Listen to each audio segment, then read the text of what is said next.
Welcome to Rawat classes student. आज हम miscellaneous exercise करेंगे। उसमें से कुछ मैंने सिलेक्टेड क्वेश्चन कर रखे हैं जो कि इम्पोर्टेंट है, उन्हीं क्वेश्चनों को हम करेंगे। बहुत सारे बच्चे जो होती हैं मिसलेनियस एक्सरसाइज को स्किप कर देते हैं, पर उनको स्किप मत कीजिए। इंपॉर्टेंट क्वेश्चन है फॉर ऑल कॉम्पिटिटिव एग्जाम, ठीक है। जो इसके बाद जेई की तैयारी करेगा या आईआईटी जो भी करेगा उसमें क्वेश्चन क्या आते हैं, ठीक है, कॉम्पिटिटिव एग्जाम में। और इंपॉर्टेंट क्वेश्चन ले रखे हैं मैंने मिसलेनियस के एक क्वेश्चन जो आपकी एक्सरसाइज 3.4 जो है वो कट हो गई है, डिलीटेड है, पर उसमें से एक क्वेश्चन इंपॉर्टेंट है 18 वाला। वो क्वेश्चन मैंने इसमें पुटअप कर रखा है, आप उसे देखिए।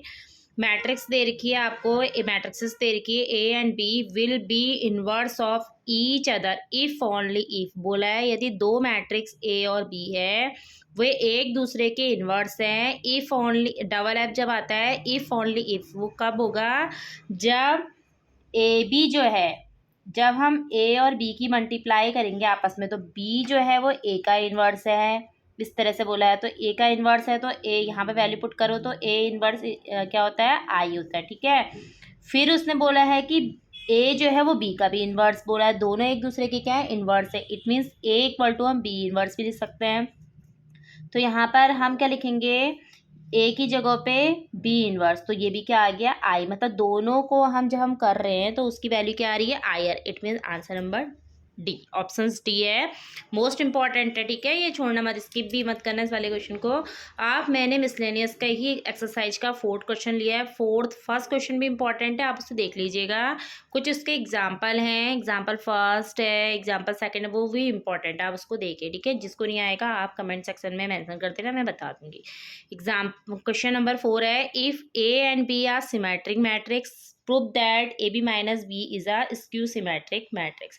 सिमेट्रिक के लिए कंडीशन क्या होती है? आपको ए और बी सिमेट्रिक दिया तो इसका मतलब ए डैश जो होगा ए के इक्वल होगा, बी डैश जो होगा बी के इक्वल होगा। इट मीन जब हम ट्रांसपोज करेंगे तो ए आएगा, बी का ट्रांसपोज करेंगे तो बी आएगा। आपको ये बताना है कि ए बी माइनस बी कैसी मैट्रिक्स होगी, मतलब स्क्यू सिमेट्रिक मैट्रिक्स आनी चाहिए। इसका ट्रांसपोज करो तो प्रॉपर्टीज लग जाएगी इसमें, क्या? ए बी का ट्रांसपोज माइनस बी ए का ट्रांसपोज। मैंने ये क्वेश्चन पहले भी करवा रखा है, आप फिर से देख लीजिएगा। ये प्रॉपर्टीज यूज होती है।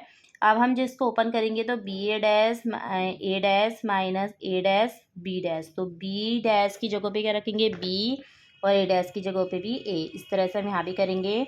इसमें से माइनस चिन्ह कॉमन ले लेंगे तो अंदर क्या बचेगा? ए बी माइनस बी ए, ठीक है। आपको देख रहा होगा यहाँ पर कि ये जो है सेम इसी की तरह आ रहा है, पर ट्रांसपोज करने पर क्या जा रहा है? माइनस का साइन। इट मीन्स ये जो मैट्रिक्स है वो क्या आपकी स्क्यूड सिमेट्रिक मैट्रिक्स, ठीक है। नीचे लिख दोगे hence A B minus B is a skew symmetric matrix, ठीक है, ये प्रूव्ड हो गया। 5th क्वेश्चन भी इंपॉर्टेंट है। 5th बोला है so that matrix B dash A B is symmetric और स्क्यू सिमेट्रिक। मतलब B dash A B symmetric भी हो सकती है और स्क्यू सिमेट्रिक, अकॉर्डिंग यदि ए जो होगा सिमेट्रिक होगा और स्क्यू सिमेट्रिक। पहले हम कंडीशन केस फर्स्ट ले लें खाली, ठीक है। केस फर्स्ट में यदि मान लिया कि ए डैश जो है, ए जो है सिमेट्रिक है, इट मीन ए डैश क्या है? ए है। तो यहाँ पर जो आपको बोला है ना सिमेट्रिक है, पहले इसका ट्रांसपोज कीजिए। ट्रांसपोज करने पर क्या करते हैं? बी, यहाँ से स्टार्ट करेंगे, बी डैश ए डैश और बी डैश का डबल डैश। तो बी डैश का डबल डैश करा तो कितना आएगा? क्या बोला था मैंने? जब ट्रांसपोज का फिर से ट्रांसपोज होता है तो उसकी वैल्यू क्या आती है? फिर से वही आ जाती है जो उसकी मैट्रिक्स होती है, ठीक है। ए डैश की जगह पे ए रखना, बी डैश की जगह पे बी। तो देखो ये ट्रांसपोज करने पर हमें सेम ये मिल गया ना। इसका मतलब क्या है? ये hence B dash A B is a symmetric matrix, ठीक है। अब ऐसे ही केस सेकंड है इसका। केस सेकंड में आपको क्या बोला है कि यदि मैं क्या लूँगी से, इफ़, यदि बोल रहा है कि इफ़ ए जो है वो skew symmetric, it mean A dash जो है वो माइनस ए है, तो बी डैश ए बी का ट्रांसपोज करो, क्या आएगा? वही करोगे, बी डैश ए डैश बी डैश का डबल डैश। तो ए डैश की वैल्यू पुट करो, क्या आएगी? हमें माइनस का ए, और ये कितना हो गया? बी। तो कितना हो गया? माइनस का क्या आ जाएगा यहाँ पर? B transpose A B. तो आ गया ना सेम ही, बट आगे से क्या आ रहा है? माइनस का। तो नीचे से ये लिख देंगे hence B dash A B is a skew symmetric matrix. ठीक है, इस तरह से करते हैं वाले क्वेश्चन को। देखो कितने सिंपल हैं पर छोड़े आते बच्चे, छोड़ना नहीं है, इंपॉर्टेंट है, जरा देखिए आप इसको। ठीक है, आपके लिए यूजफुल होगा। फिर है 6 question, find the values of X Y Z if the matrix आपको ये दे रखी है और आपको कह रहा है कि सेटिस्फाई करती है वाली कंडीशन को, तो आप एक्स और वाई की वैल्यू पुट अप करिए। ठीक है, कैसे करोगे देखो, सबसे पहले जो हमें दिया है ए डैश ए बराबर आई, ट्रांसपोज करो, इसका ट्रांसपोज करेंगे तो रो जो है वो किस में चेंज हो जाएगी, तुम्हारी रो किस में चेंज हो जाएगी, कॉलम में। तो यहाँ पर कितना आ जाएगा ट्रांसपोज करने पर, 0 two Y Z X Y minus Z X minus Y Z, और ए तो है ही जो है वो लिखो आप। ठीक है, इस तरह से लिख देंगे। और यहाँ पर जो आइडेंटिटी है उसका क्या होगा, 1 0 0 0 1 0 0 0 1। ठीक है, फिर आप क्या करेंगे, फर्स्ट रो की फर्स्ट कॉलम से करते हैं, तो 0 की 0 से करिए तो कितना आ गया 0।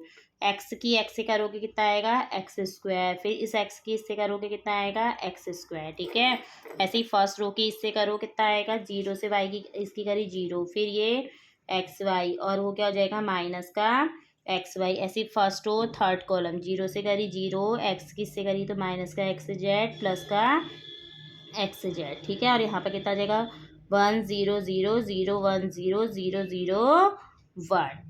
ठीक है, अब सेकंड रो फर्स्ट कॉलम, इससे इसकी करी कितना है 0, फिर एक्स वाई से करी और फिर माइनस का एक्स वाई, फिर इससे इसकी करोगे तो कितना आएगा 2 2 जा 4 4 वाई स्क्वायर प्लस का वाई स्क्वायर माइनस का Y square. Second row third column 2 Y Z minus का वाई जेड माइनस का वाई जेड। अब थर्ड रो फर्स्ट कॉलम, तो कितना आ गया यहाँ पर 0, फिर इससे इसकी करी कितना आएगा माइनस का एक्स जेड प्लस का एक्स जेड, फिर इससे इसकी करोगे तो कितना आएगा 2 वाई जेड माइनस का वाई जेड माइनस का वाई जेड, फिर इस वाली की से करोगे तो कितना आएगा जेड स्क्वायर माइनस का जेड स्क्वायर प्लस का जेड स्क्वायर। ठीक है, तो एक्स स्क्वायर कितना हो गया 2x स्क्वायर। ठीक है, और इससे कट गया तो 0, यहाँ पे भी 0 बराबर में। आप यहाँ पर क्या लगाओगे, वही आइडेंटिटी एलिमेंट 1 0 0 1 0 0 0 1। ठीक है, कौन सी रो कितने बाई कितनी की है 3/3 की। ठीक है, अब इसको सॉल्व करो, एक्स वाई से एक्स वाई के कितना है 0, ये यहाँ पर से वाई स्क्वायर कटा कितना है 4 वाई स्क्वायर, ये पूरा कट जाएगा क्योंकि माइनस का 2 वाई जेड, ये प्लस का तो यहाँ कितना हो गया 0, ये भी कटा 0, ये भी कट जाएगा, कितना बचेगा 0 और यहाँ पर बचेगा 0। फिर इसकी कंपेयरिंग करोगे 2x स्क्वायर को किसके इक्वल लिखोगे 1 के, तो x बराबर कितना हो जाएगा एक्स स्क्वायर बराबर 1/2, तो x बराबर कितना हो गया प्लस माइनस 1/√2। ठीक है, ऐसे ही इसको इसके इक्वल करो 1 के, तो 4y स्क्वायर इक्वल टू 1, तो y स्क्वायर बराबर कितना हो गया यहाँ से 1/4, तो y बराबर कितना हो जाएगा प्लस माइनस 1/2।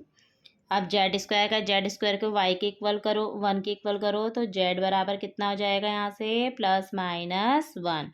तो इस तरह से निकलती है इनकी वैल्यूज़। ठीक है, मोस्ट इम्पॉर्टेंट क्वेश्चन है, इनको बिल्कुल स्किप मत कीजिएगा। ठीक है, 7 क्वेश्चन है, 7 क्वेश्चन दे रखा है, find the values of x.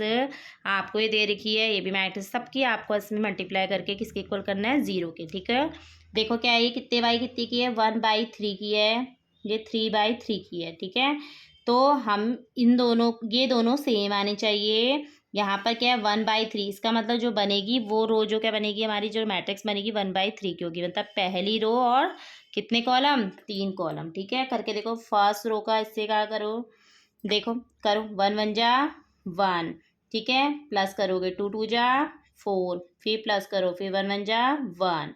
ठीक है, ऐसे ही इसका इसके संग करो 2 1 जा 2, 0 से करी 0 हो गया, 1 के भी 0 से करी 0, फिर इसकी इससे करो कितना आएगा 0 2 और 2।